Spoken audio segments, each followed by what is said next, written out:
माझा मिथिला संस्कार पर स्वागत करे छी। अब नवरात्रा आबि रहल है, एकटा कलश स्थापन के अपने सबके गीत दै छी, से सुनू। कलश स्थापन के गीत दै छी। आसनाई जोड़िया में पड़वा के दिन में मैया जी एलखिन गाम गे बहिना, मैया के करे प्रणाम गे बहिना, मैया के करे प्रणाम। कलशा मंगाएब पल्लव मंगाएब, कलशा मंगाएब पल्लव मंगाएब, स्वस्तिक के करब निर्माण गे बहिना, मैया के करे प्रणाम गे बहिना, मैया के करे प्रणाम।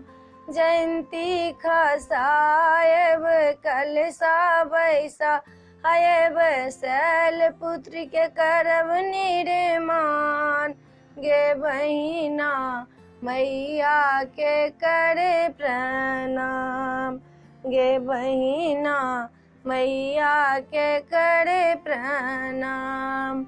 प्रथम पूजा हम गणेश जी के देबन, प्रथम पूजा हम गणेश जी देबन, द्वितीय पूजा शैलपुत्री के करबन, द्वितीय पूजा शैलपुत्री के करबन। चौमुख दीप जरब गे बहिना, मैया के करे प्रणाम गे बहिना, मैया के करे प्रणाम। आसनाई जोड़िया में पड़वा के तिथि में मैया जी एलखिन गाम गे बहिना, मैया के करे प्रणाम गे बहिना, मैया के करे प्रणाम।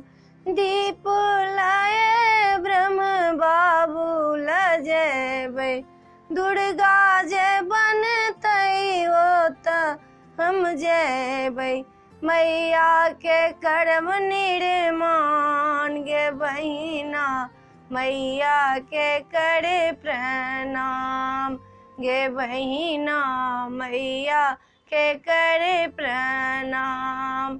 आसनाई जोड़िया में पड़वा के दिन में मैया जी एलखिन गाम गे बहिना, मैया के करे प्रणाम गे बहिना, मैया के करे प्रणाम। ई कलश स्थापना के अपने सबके गीत नीक लागल है तो हमरा सब्सक्राइब जरूर करब, हमरा कहब जरूर। जय मिथिला, जय माता रानी।